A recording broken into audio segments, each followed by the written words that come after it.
हमने आपकी पेंटिंग्स देखी, आपका काम देखा, मतलब ये सच में मैं एक जो बात बोली है कि आप अपने हाथों से जादूगरियां करते हो।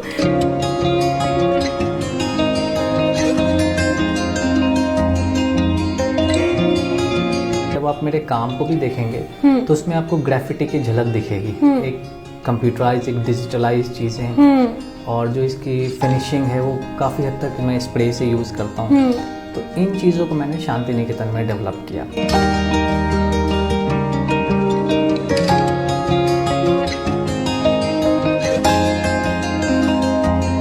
तो ये कॉन्ट्रास्ट जो है वो हमारे जीवन में शुरू से है।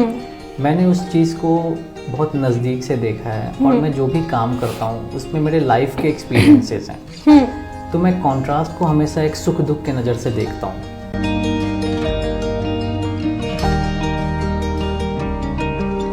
चीज़ों को ब्लैक एंड वाइट करता हूँ, है ना, क्योंकि black and white is a form of purity. बिल्कुल। ब्लैक एंड वाइट ऐसा क्या है कि आप उसमें छल नहीं है, मैं ये मानता हूँ कि कलर में एक छल है ना, एक इल्यूजन है। अगर हम रेड कलर के ऊपर ग्रीन लाइट डाल दें तो वो रेड खत्म हो जाएगा, उसकी कलर चेंज हो जाएगी। लेकिन ब्लैक एंड वाइट ऐसी चीज होती है जो अपने आप में प्योर है, जिसको सच्चाई बोलते हैं।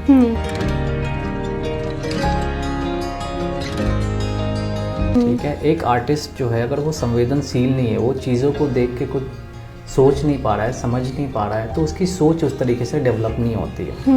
हमारी सोच जो है हमारे सराउंडिंग से डेवलप होती है। हम जो क्या देख रहे हैं, हमारे आसपास के सोसाइटी कैसी है, एंड मोस्ट इम्पॉर्टेंट कि हम जो लिटरेचर पढ़ रहे हैं। मैं काफ़ी लिटरेचर में भी इंटरेस्ट रखता हूँ, तो मैं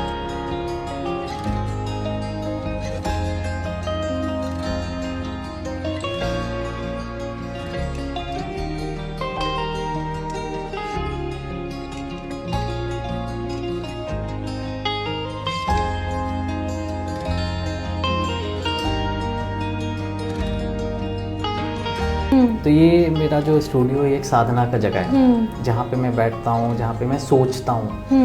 और सोचने के लिए शांति जरूरी होती है, जो मुझे मेरे स्टूडियो में मिलती है।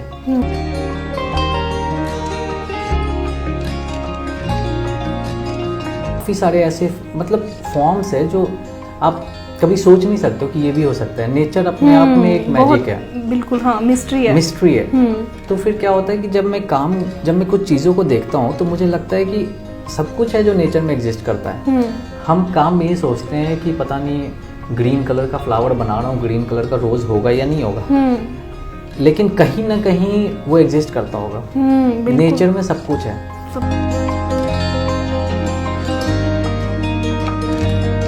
बहुत बार ऐसा होता है कि आप काबिल हैं बहुत सारी चीज़ें, लेकिन सोशल नॉर्म्स के तौर पे आपको अपॉर्चुनिटीज़ नहीं दी जा सकती है। तो ये बेसिकली उस सेंस में मैंने इस काम को किया था।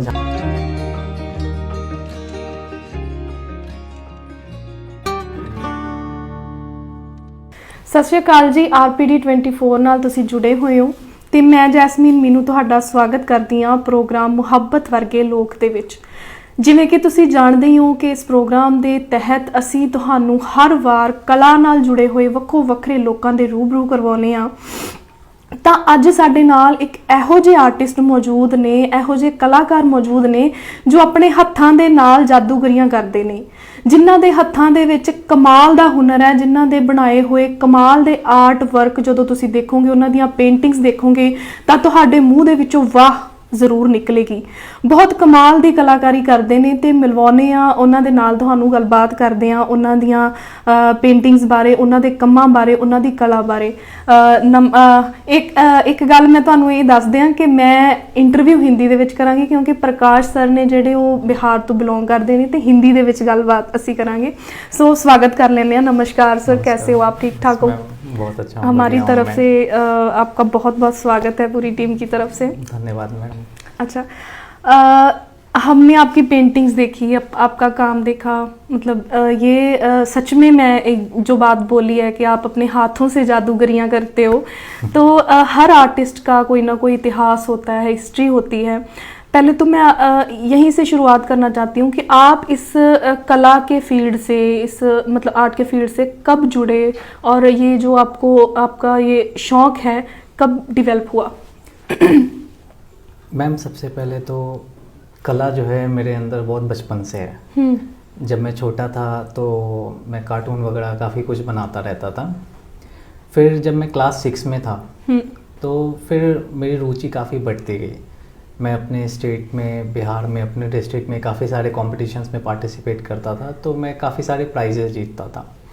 तो एक समय ऐसा आ गया था कि वहाँ पे लोग मुझे, मेरे उस उम्र में भी मुझे मेरे कला के नाम से जानते थे कि हाँ, जब ये प्रकाश किशोर बोल के एक लड़का है, छोटा सा लड़का है, और ये जो भी कंपटीशन में आता है इसको फर्स्ट प्राइज़ मिलता ही मिलता है। तो फिर जब मैं क्लास 6 में था तो काफ़ी प्राइजेस मैंने जीती, और जब क्लास 8 तक मैं चीज़ों को करता गया। मेरे टीचर भी रहे हैं विनोद विश्वास सर, गोपाल फलक सर, तो इनके अंडर मैंने ट्रेनिंग ली। फिर जब मैं क्लास 8 में आया तो मुझे लगा कि नहीं, यही मेरा फ्यूचर है। तो बहुत छोटी उम्र में, मैं क्लास 8 में ही मैंने डिसाइड कर लिया था कि नहीं, मुझे आर्ट फील्ड में ही जाना है, तो मुझे आर्टिस्ट बनना है। तो इसमें मेरे मदर का बहुत ज़्यादा सपोर्ट रहा। उन्होंने बहुत सपोर्ट किया कि नहीं, चलो तुम अच्छा करते हो तो तुमको जाना चाहिए। तो फिर 8 क्लास से मैंने एक प्रॉपर ट्रेनिंग, एक प्रॉपर सीखना शुरू किया कि मैं आर्ट कॉलेज की तैयारी करूँ। और मैं बहुत कम उम्र में 10वीं के बाद ही मैंने शांति निकेतन है, विश्व भारती यूनिवर्सिटी की, रविन्द्रनाथ टैगोर के द्वारा इस्टेब्लिश्ड है। तो फिर मैंने 10th के बाद उसको क्रैक किया, वो एग्ज़ाम, वो ऑल इंडिया एग्ज़ाम होती है। तो उसमें प्रैक्टिकल होते हैं, थ्योरी होते हैं, इंटरव्यू होते हैं, और वो शांति निकेतन वेस्ट बंगाल जाके आपको देना होता है। तो फिर मैं वहाँ गया। 10th के बाद मैंने पूरी प्रिपरेशन की, पोर्टफोलियोज़ बनाए, और फिर वहाँ जाके मैंने एग्ज़ाम दिया, और लकीली मैंने उसको क्रैक किया। तो वहाँ से मेरी एक जो फॉर्मल ट्रेनिंग होती है कि एक आर्टिस्ट के लिए एक जो उनका बैचलर ऑफ फाइन आर्ट्स की जो डिग्री होती है, तो मैंने वो शुरू किया। और वो डिग्री 5 साल की थी। जो हमारी बैचलर्स होती है वो 5 साल की थी उस टाइम पे, अब वो 4 साल की हो गई है। तो शांति निकेतन के हिस्ट्री में 5 साल के बैच का मैं लास्ट स्टूडेंट हूँ। क्या बात है। क्योंकि मैंने सबसे लास्ट एडमिशन लिया था। हाँ, तो फिर वहाँ पे मैंने 5 साल ट्रेनिंग ली। 2 साल तो फाउंडेशन कोर्स होता है जिसमें हमें painting, sculpture, graphics, print making सारी चीज़ें बताते हैं। फिर 3 साल मैंने स्पेशलाइजेशन जो है मेरी वो पेंटिंग में हुई है। हाँ, तो फिर मैंने 5 साल वो कंप्लीट करने के बाद फिर मास्टर्स भी मैंने शांति निकेतन से किया। और मास्टर्स में जो मेरा सब्जेक्ट था पेंटिंग के साथ साथ हमें एक डिसर्टेशन सब्जेक्ट भी लेना होता है जिसमें हम रिसर्च करते हैं। तो मेरा वो रिसर्च एरिया ग्राफिटी था। तो इस कारण क्या होता है कि जब आप मेरे काम को भी देखेंगे तो उसमें आपको ग्राफिटी की झलक दिखेगी। एक कंप्यूटराइज, एक डिजिटलाइज चीज़ें, और जो इसकी फिनिशिंग है वो काफ़ी हद तक मैं स्प्रे से यूज़ करता हूँ। तो इन चीज़ों को मैंने शांति निकेतन में डेवलप किया। फिर मैं फर्दर अपने सोच को और ज़्यादा डेवलप करने के लिए फिर मैंने पीएचडी करना शुरू किया।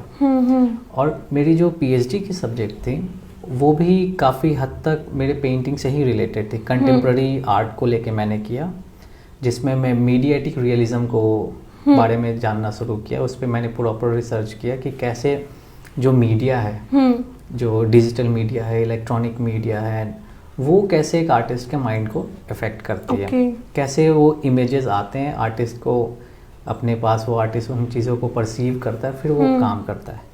तो इस तरीके से मेरी फॉर्मल जो ट्रेनिंग हुई है वो बचपन से स्टार्ट हो गई थी, क्लास 8 से ही। और जो मैं अभी तक कंटिन्यू सीख रहा हूँ, क्योंकि हर काम से मुझे कुछ सीखने को मिलता है और हर काम एक नए काम को जन्म देता है। क्योंकि क्या होता है, जब हम काम करते हैं, अपनी सोच को डालते हैं, तो वो एक नई सोच को जन्म देता है, डेवलप करता है। जी। तो उस सोच के कारण क्या होता है कि हमें लगता है कि नहीं, एक इस काम में ये हो गया, अगले काम में उन चीज़ों को, उस सोच को हम लाएंगे।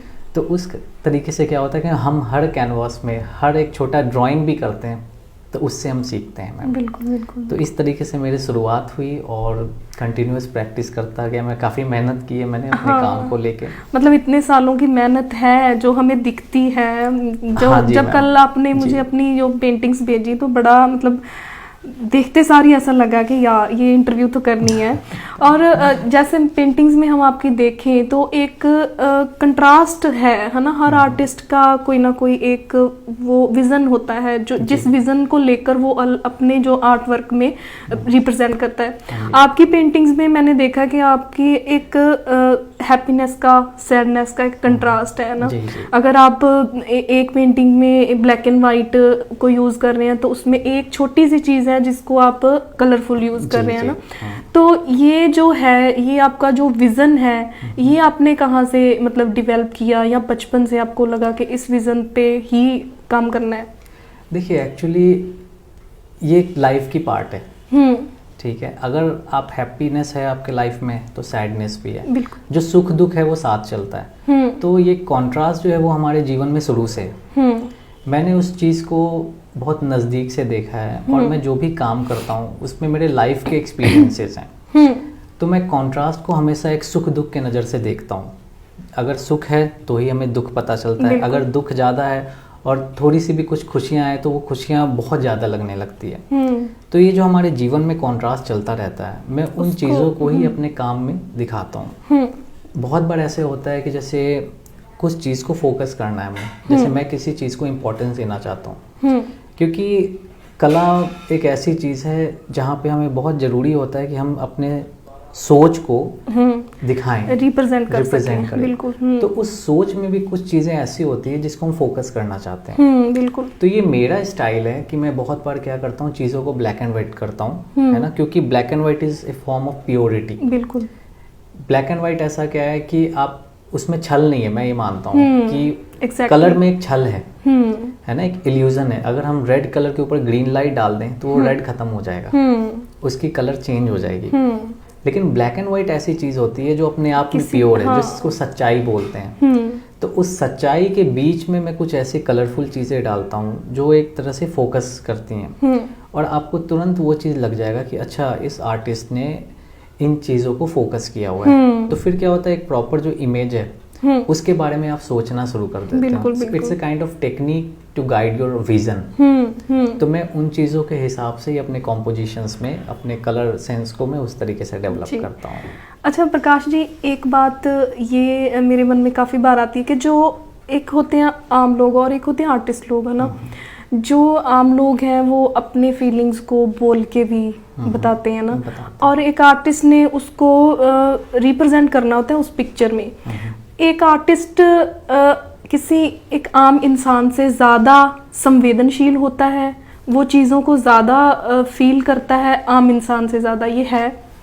देखिए अब ये एक थोड़ा कॉन्ट्रडिक्टरी क्वेश्चन है कि फील करता है कि नहीं करता है, लेकिन हम अभिव्यक्त ज़्यादा अच्छा कर सकते हैं। मैं ये कह सकता हूँ, फीलिंग सब में होती है ना, लेकिन उसको व्यक्त कैसे करना है, वो व्यक्त करना सबके बस की बात नहीं होती है। अगर फ्रस्ट्रेशन है तो हम उस फ्रस्ट्रेशन को अपने कैनवास पे निकाल सकते हैं, लेकिन एक आम आदमी क्या है, अपने फ्रस्ट्रेशन को अगर अपने व्यवहार के थ्रू निकालता है तो उसको उसके कॉन्सिक्वेंसेस जो है उससे गड़बड़ हो जाती है। तो एक आर्टिस्ट जो है जो भी फीलिंग है उसको व्यक्त बहुत अच्छा करता है। ये मैं नहीं मतलब 100% नहीं बोल सकता कि एक आर्टिस्ट बेटर फील करता है, लेकिन ये चीज़ है कि जो आर्टिस्ट फील करता है ये वो उसको कितना जरूरी है एक आर्टिस्ट के लिए संवेदनशील होना। बहुत ज़रूरी है, संवेदनशील होना बहुत ही ज़रूरी है, क्योंकि संवेदनाएं ही आपकी सोच को डेवलप करती है। ठीक है, एक आर्टिस्ट जो है अगर वो संवेदनशील नहीं है, वो चीज़ों को देख के कुछ सोच नहीं पा रहा है, समझ नहीं पा रहा है, तो उसकी सोच उस तरीके से डेवलप नहीं होती है। हमारी सोच जो है हमारे सराउंडिंग से डेवलप होती है, हम जो क्या देख रहे हैं, हमारे आसपास के सोसाइटी कैसी है, एंड मोस्ट इम्पॉर्टेंट कि हम जो लिटरेचर पढ़ रहे हैं। मैं काफ़ी लिटरेचर में भी इंटरेस्ट रखता हूँ, तो मैं चीज़ों को पढ़ता रहता हूँ, तो वो भी एक ऑल टुगेदर एक सोच को डेवलप करती है। बिल्कुल। तो उसके साथ साथ संवेदनाएं बहुत ज़रूरी है। एक इंसान को, एक आर्टिस्ट ही नहीं, एक इंसान को संवेदनशील होना बहुत ज़रूरी है। तो फिर क्या होती है, एक सोच डेवलप होती है, और फिर वो सोच को हम जब कैनवास पे उतारना चाहते हैं तो अब हमारे पास जरिया क्या है, ये इमेजेस, ठीक है, ये फॉर्म, ये इमेज, ये कलर, ये टेक्सचर, ये लाइंस। तो फिर क्या होता है कि हमें मतलब वो अपने सोच के हिसाब से उन इमेजेस को चुनना पड़ता है। इमेजेस ऐसा नहीं है कि मतलब अपने मन से मैंने डाल दिया। इमेजेस बहुत स्पॉन्टेनियस होती है, हम चीज़ों को देखते हैं, ऑब्जर्व करते रहते हैं, डे टू डे लाइफ में होता है, तो वो क्या होता है हमारे सबकॉन्शियस माइंड में इकट्ठे होती रहती है। और बहुत बार ऐसा होता है कि हमें कुछ चीज़ चाहिए हमारी सोच के हिसाब से कि ये इमेज चाहिए, तो उसके लिए भी क्या होता है हम सर्च करते रहते हैं, अपने दिमाग में ही चलता रहता है। तो ऑल टुगेदर उन चीज़ों को ला के जब हमें लगता है कि हमारी सोच इस पेंटिंग में, इस कॉम्पोजिशन में, इन इमेजेस के थ्रू जाएगी, फिर मैं उस इमेजेस को डालता हूँ। तो एक कैनवास करने के पीछे काफ़ी सारे मेरे स्केचेस होते हैं, मेरे ड्राइंग होते हैं। ओके। मतलब ऐसा नहीं होता है कि एक ही मैंने किया और वो फाइनल है। मे बी समटाइम्स 10, 20, 30 ऐसे ड्राइंग्स करते रहता हूँ, उस कॉम्पोजिशन को सेट करते रहता हूँ कि हाँ अब ये सही लग रहा है, अब ये मेरे सोच के हिसाब से जा रहा है ना। तब जाके फिर एक काम को मैं शुरुआत करता हूँ। ओके। अच्छा, जो कला होती है, कोई भी कला होती है, ये एक साधना जैसी चीज़ है, और पेंटिंग तो खास तौर पे ही ऐसी है कि मतलब पूरी दुनिया से आप कट ऑफ हो जाओ और मतलब इस चीज़ को फिर आप अच्छे से कर पाते हो ना। जब आप पेंटिंग करते हो तो आपका स्टेट ऑफ माइंड कैसा होता है? आप क्या उस टाइम आपके मन में क्या चल रहा होता है, और इस चीज़ में आपको किस चीज़ की हेल्प मिलती है? जैसे मैंने देखा है कि कई लोग म्यूज़िक अगर साथ साथ चले तो वो एक मेडिटेशन टाइप चीज़ हो जाती है। आप माइंड तभी कैसा होता है? देखिए, सबसे पहले तो जैसे जब हम काम करते हैं तो एक एकांत चाहिए। मतलब ये नहीं कहूँगा मैं कि दुनिया से कट ऑफ हो जाते हैं, लेकिन जो हमारा स्टूडियो है, जो मेरा स्टूडियो है पर्सनली, वहाँ पे एक शांति रहती है हमेशा, क्योंकि studio is my personal place. आपने जो बोला ना कि एक साधना है, तो ये मेरा जो स्टूडियो है एक साधना का जगह है, जहाँ पे मैं बैठता हूँ, जहाँ पे मैं सोचता हूँ। और सोचने के लिए शांति जरूरी होती है, जो मुझे मेरे स्टूडियो में मिलती है। फिर क्या होता है कि जब मैं सोचता हूँ और जब मैं काम करता हूँ तो बहुत बार ऐसा होता है कि बहुत इंटेंस जब काम होता है तो मैं म्यूज़िक सुनता हूँ। ठीक है, कभी मैं गज़ल सुनता हूँ, और मेरे नुसरत फ़तेह अली खां सूफ़ी मुझे फेवरेट हैं। तो कभी कभी सुनते सुनते जो उनके शब्द जो हैं, जो वो गाने में जो उनके बोल हैं वो हिट करते हैं, फिर वो एक अलग सा इमोशन स्टार्ट हो जाता है अंदर। कभी कभी ऐसे होता है कि कोई गाना सुनते आपको कोई शब्द, अगर उससे आपको कोई विजन क्रिएट हो गया हो? हाँ, बहुत बार ऐसा होता है कि जब हम किसी चीज़ को सुन रहे होते हैं और उसको डीपली सुनना है, ऐसा नहीं कि सरफेशियली बस वो कान में आ रहा है और जा रहा है, it should reach your mind first. तो फिर क्या होता है कि उस टाइम आप काम करते करते भी आपको लगता है वाह यार ये लाइन क्या गजब की लाइन बोली है, वो लाइन आपके अंदर एक जो है ना स्टक करती है, और फिर उसके बाद वहाँ से एक न्यू इमोशन तैयार होता है। तो बहुत बार क्या होता है, काम करते करते ब्रश स्ट्रोक्स में भी वो मज़ा आता है, तो फिर क्या होता है वो म्यूज़िक के साथ, वो रिदम के साथ ब्रशेस में भी वो एक लिरिक्स वाला, एक हार्मोनिकल, एक रिदमिक पैटर्न बनने अपने आप ही शुरू हो जाते हैं। वो आप कॉन्शियसली नहीं करते हो, वो एक माहौल ऐसा क्रिएट होता है। ओके। और चूंकि मैं नेचर से बहुत ज़्यादा जुड़ा हुआ हूँ, तो मैं काफ़ी फ़ोटोग्राफी भी करता हूँ और मैं बहुत ट्रैवल करता हूँ। सो मुझे ट्रैवलिंग बहुत पसंद है, मैं बाइकिंग करता हूँ, मैं पहाड़ों में बहुत जाता हूँ। तो फिर क्या होता है, वो एक शांति के लिए जब मैं पहाड़ों में रहता हूँ, एक पीसफुलनेस मुझे बहुत अट्रैक्ट करती है। मुझे ये मानना है कि फॉर मी गॉड वहाँ है जहाँ पे शांति है, and I feel it in nature. तो for me nature is a place of worship for मी।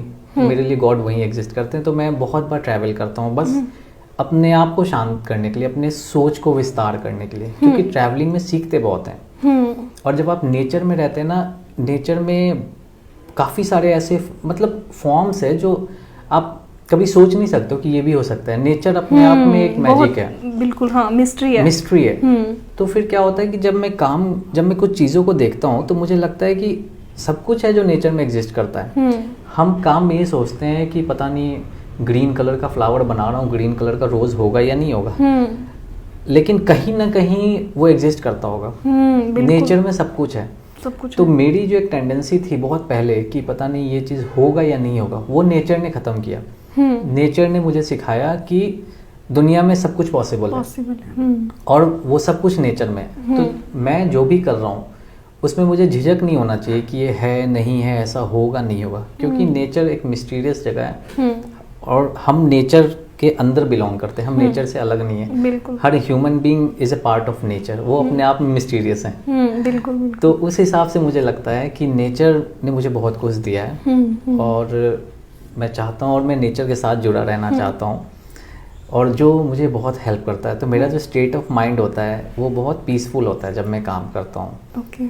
हाँ, लेकिन बहुत बार ऐसा होता है कि कुछ बहुत एनर्जेटिक कुछ काम करना है तो मैं जैसे रैप भी सुनता हूँ, रॉक म्यूज़िक भी सुनता हूँ, और बहुत बार होता है कि जब मैं बहुत मैन्यूट कुछ काम करना है तो गज़ल चल रहे हैं, बहुत बार हाँ, ऐसा उस होता है हिसाब से। इंस्ट्रूमेंटल में फ्लूट चलाता हूँ, मुझे बहुत पसंद है इंस्ट्रूमेंटल फ्लूट, तो फ्लूट भी मैं सुनता रहा हूँ। तो मूड के ऊपर डिपेंड करता है और काम में मैं कितना इन्वॉल्व हूँ उसके ऊपर डिपेंड करता है।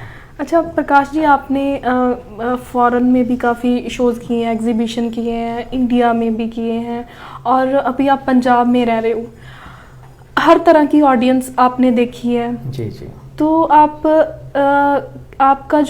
एक्सपीरियंस ऑडियंस के प्रति कैसा है, कि कहाँ के लोग हैं जो आर्ट को ज़्यादा मतलब मानते हैं, या उसकी जो आर्टिस्टिक माइंड के हैं, या आर्ट की रिस्पेक्ट करते हैं, या इसमें इंटरेस्ट लेते हैं, कहाँ का देखिए एक्सपीरियंस? लोग तो मैं इस मामले में बोलूँगा कि एक कम्युनिटी होती है ना, एक जैसे म्यूज़िक को पसंद करने वालों की एक म्यूज़िक की कम्युनिटी होती है जिसमें उस तरह के लोग होते हैं।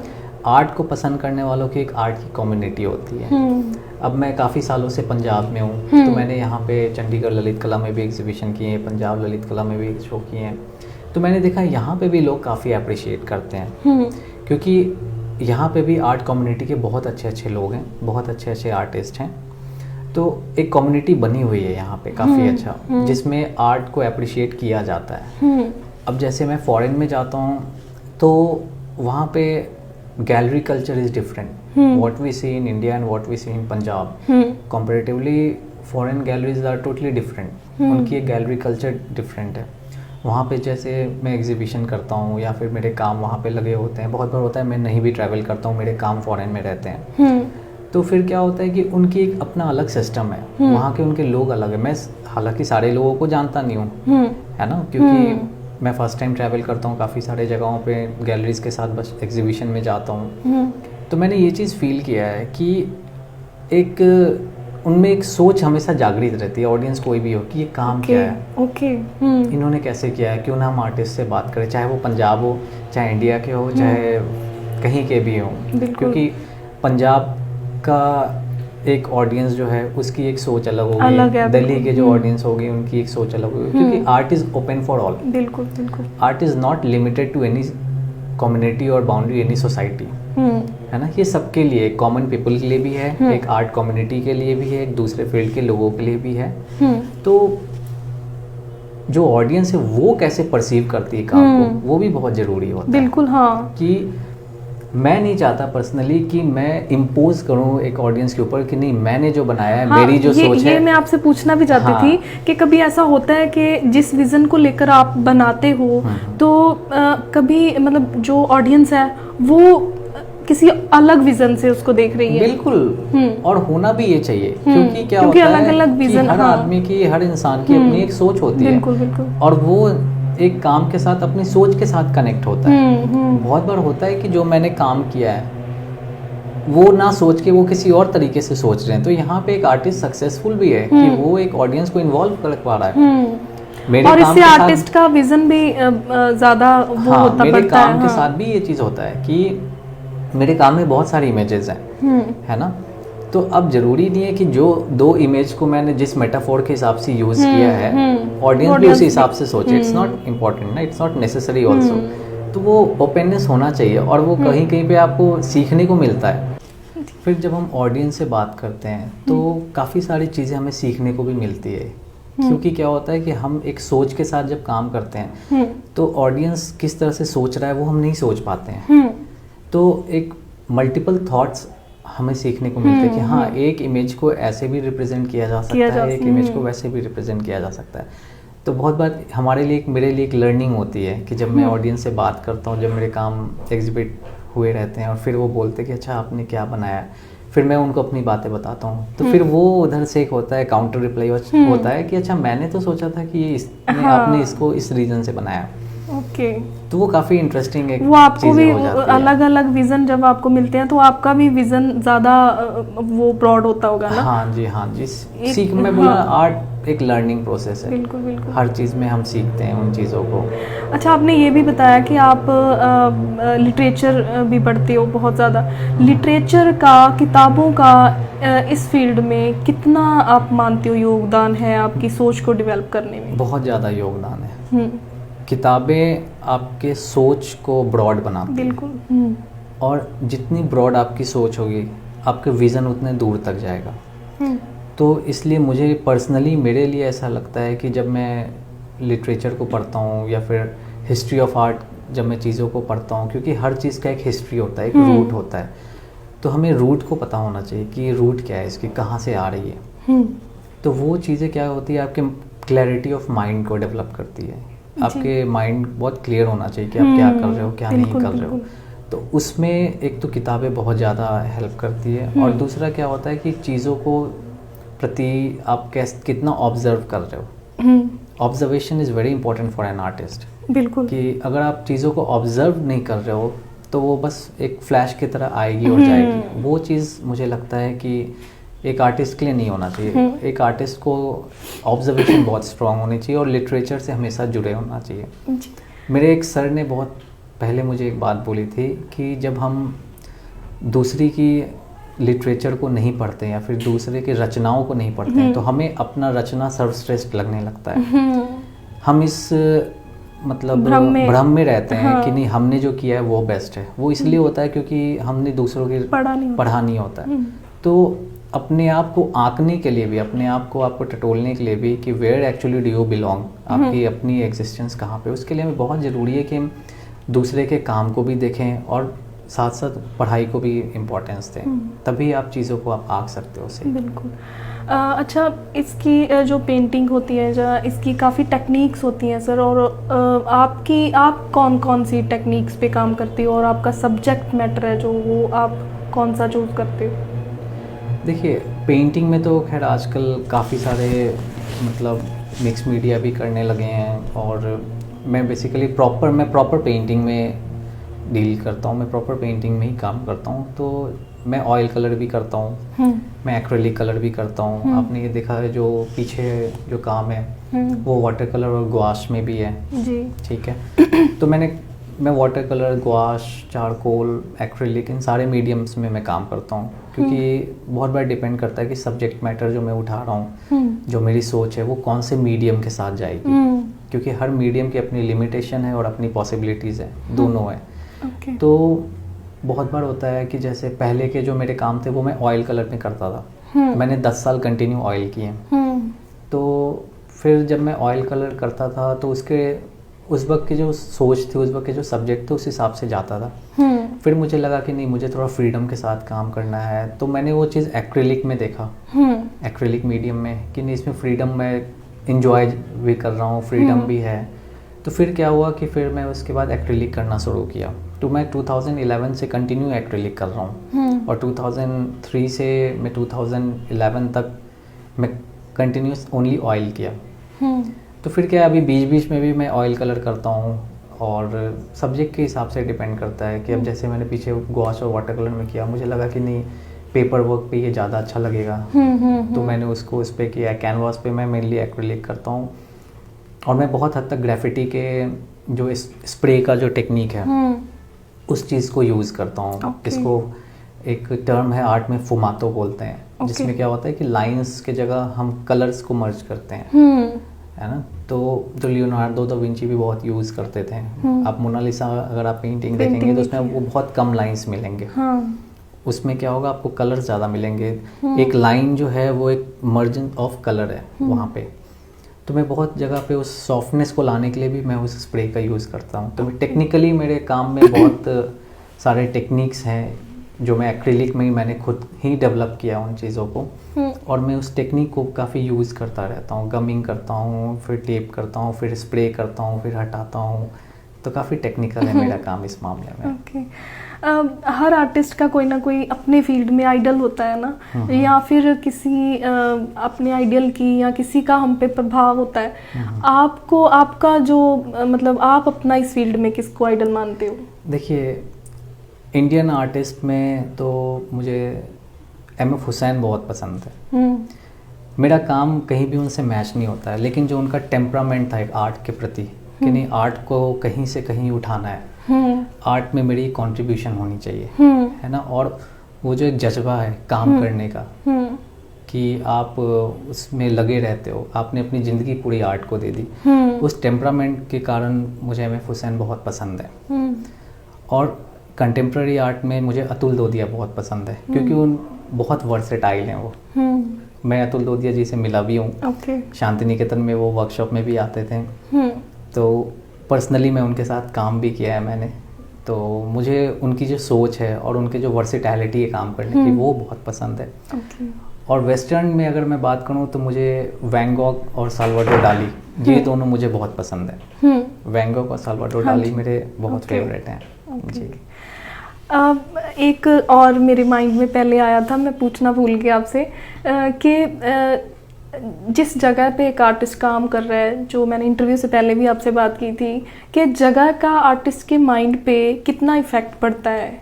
इफ़ेक्ट तो पड़ता है, क्योंकि क्या होता है कि हम जिस जगह पे रहते हैं, हमारी सराउंडिंग हमारे सोच को इफ़ेक्ट करती है, जो मैंने पहले भी बोला है। और इमेजेस जो है वो हमारे जगह के हिसाब से आपके माइंड में घूमते हैं।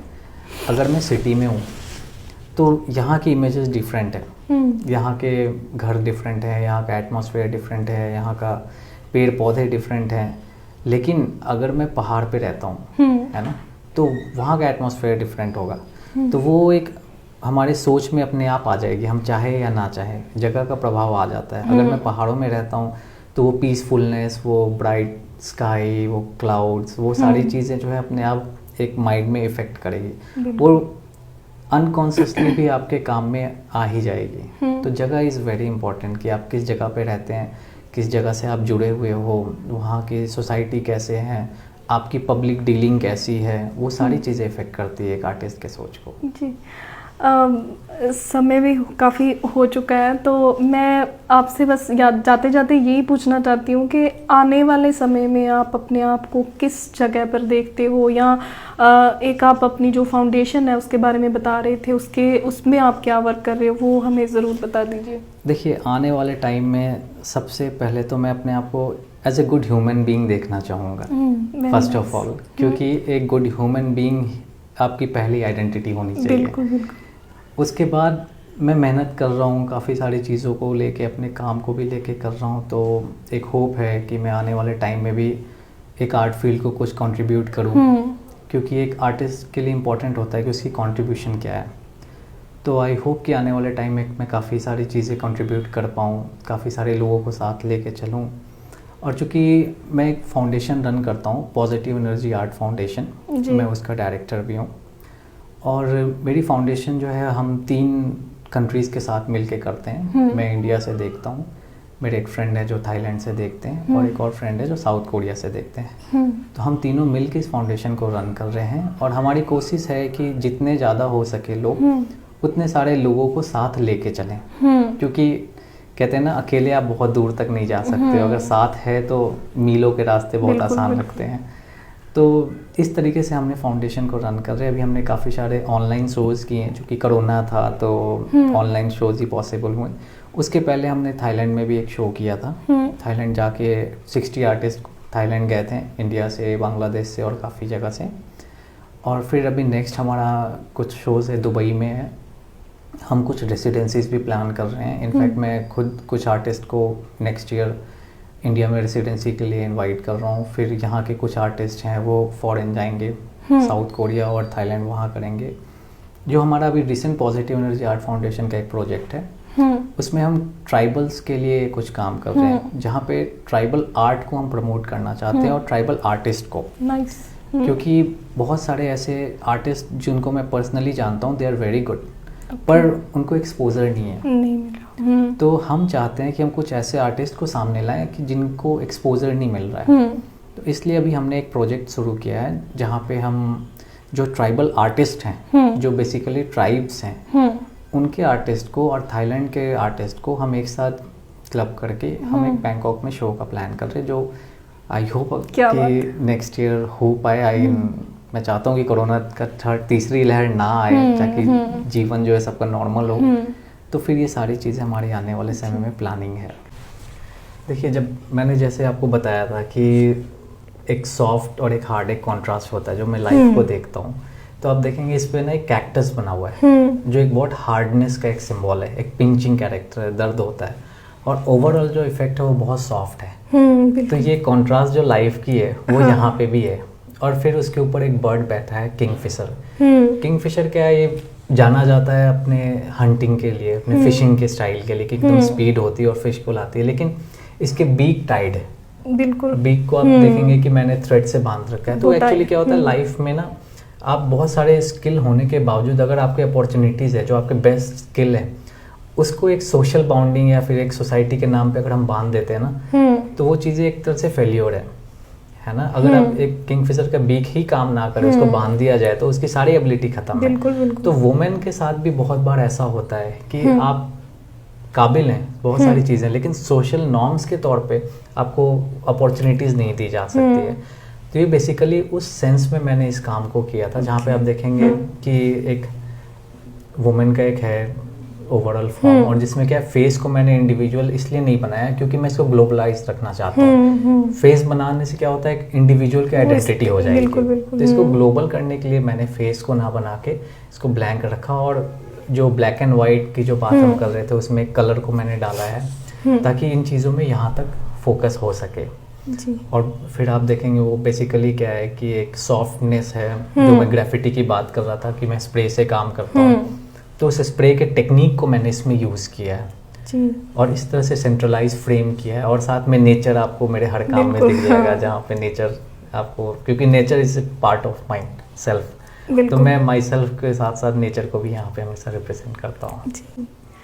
तो आप देखिए इस काम को जब आप देखेंगे तो इसमें भी वो एक कॉन्ट्रास्ट चीज़ें हैं, जो ये नीचे स्नेल का फॉर्म है ना, जब आप ये बेसिकली एक स्नेल का फॉर्म है, उसके साथ मैंने कैक्टस को क्लब किया हुआ है। एक मेटाफोरिक इमेजेस हैं, क्योंकि स्नेल अपने आप में हार्ड होता है ना, और कैक्टस पिंचिंग होता है, तो हार्ड के साथ उस पिंच चीज़ को सेफ्टी की तरह मैंने इसको यूज़ किया है। सेल जो है एक सेफ्टी का प्रतीक है यहाँ पे, जहाँ पे कैक्टस और सेल का हार्डनेस है, और क्या है स्नेल की लाइफ बहुत स्लो है, वो बहुत धीरे धीरे चलता है। इसके कॉन्ट्रास्ट में क्या है, एक विंग्स है, एक ह्यूमन बीइंग है, एक लेडी है जिसके जो उड़ना चाहते हैं, जिसका एक विंग्स है। तो विंग्स क्या है, it's like touch your sky, sky is your limit. तो फिर क्या है, ये देखिए एक स्लो लाइफ है, और एक डायनामेटिक यहाँ पे मैंने सिचुएशन क्रिएट किया है कि ह्यूमन बीइंग के साथ बहुत बार ऐसा होता है कि आप ऐसे जगह से आते हो कि जहाँ पे आपकी सोसाइटी बहुत रिजिड होती है, बहुत स्लो होती है, आपको मतलब चाहती नहीं आप कुछ करो, लेकिन आपके अपने जो ड्रीम्स है वो आप उड़ना चाहते हो, है ना। तो आपके ड्रीम बहुत बिग होते हैं, आपके ड्रीम बहुत हाई होते हैं। तो इसलिए क्या हुआ कि यहाँ पे एक इमेजेस हैं, एक ह्यूमन फॉर्म है, बेसिकली फीमेल का ही फॉर्म है, जो एक स्लो लाइफ से निकल रहे हैं, है ना, और उसकी ड्रीम है कि आई शुड फ्लाई हाई। तो इसलिए भी एक विंग्स है यहाँ पे, आप वो सेल देखेंगे जो एक सेफ्टी का भी प्रतीक है और एक स्लो लाइफ का भी है, और इधर वो नेचर का फॉर्म देखेंगे, और ये मैंने नेचर को ऐसे क्राउन रखा है, ये एक रोज का फॉर्म है, लेकिन रोज को मैंने एक क्राउन रखा है कि नेचर जो है वो सिर का ताज है। मैं हमेशा नेचर को अपने सिर का ताज रखता हूँ कि नेचर मेरे सिर पे क्राउन का काम करता है। तो इसलिए मैंने वो सेल्फ वाली चीज़ें हैं जो मैंने यहाँ पे रखा है। और देखिए सबसे इम्पोर्टेंट चीज़ है कि ये कैक्टस जो है वो सॉफ्टनेस, एक ह्यूमन जो एक नेचर है सॉफ्ट होती है, उसके कॉन्ट्रास्ट में भी है ना। तो वो लाइफ की जो चीज़ें है वो इसमें आपको मेरे हर काम में देखने को मिलेगी, एक कॉन्ट्रास्ट चीज़ें, और हर इमेज की एक अपनी वैल्यू है। बिल्कुल, हर इमेज मिल के एक डायलॉग को तैयार करता है, हर इमेज मिल के मेरे सोच को पूरा हर इमेज एक कहानी अपने आप में, हाँ अपनी कहानी एक किरदार है पूरा जो उन चीज़ों को फुलफिल करता है जी। आज की इंटरव्यू में तो शायद इतनी बातें हो नहीं पाई, तो उम्मीद करते हैं कि दोबारा आपसे फिर इंटरव्यू करें, जो आप अपने और काम कर रहे हो, फाउंडेशन को चला रहे हो, या आप जो अभी आपका नेक्स्ट जो ड्रीम है वो कंप्लीट हो, और हम आपसे फिर इंटरव्यू करें। तो हमें समय देने के लिए आपका बहुत बहुत शुक्रिया। Thank you. दोस्तों उम्मीद करदी हाँ कि आर्ट फील्ड नाल जुड़े हुए लोग ने जिहड़े वो इस इंटरव्यू नूं ज़रूर पसंद करनगे, क्योंकि मैनूं पता है कि साडे पंजाब दे विच ये है कि असीं इदां दीयां चीज़ां नूं घੱਟ प्रमोट करदे हां, पर मैं उम्मीद करदी हाँ कि जिन्ने भी मेरे दोस्त ने जिहड़े इस फील्ड नाल, इस कला दे नाल जुड़े हुए ने, वो ज़रूर इस इंटरव्यू नूं पसंद करनगे ते तुहानूं ज़रूर इस इंटरव्यू दे विचों कुछ मिलेगा। सो शुक्रिया तुहाडा, मिलदे हां अगली वार किसी होर शख्सियत दे नाल। होर प्रोग्राम ते न्यूज़ अपडेट लई सबसक्राइब करो साडा YouTube चैनल RPD24 ते क्लिक करो बैल आइकन ते।